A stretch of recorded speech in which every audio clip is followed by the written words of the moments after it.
Hi, my name is Millie Montgomery, and I interned at Agentry PR as a fashion public relations intern. Some of my responsibilities included media clippings, pitch writing, showroom trafficking, and long lead research projects. Three important things that I learned was first, pitch writing, second, time management, and third was how to prioritize tasks. I obtained this internship by researching the top fashion public relations firms in New York City, and I reached out to them via email. I was then interviewed over the phone by the showroom coordinator and an account executive that oversee the intern program. After completing the interview over the phone, I received an email the very same day with an offer letter for the internship.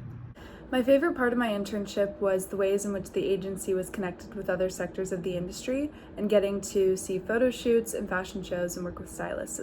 My advice to anyone interested in the industry is to say yes to every opportunity and to not only build your network but stay in touch with them.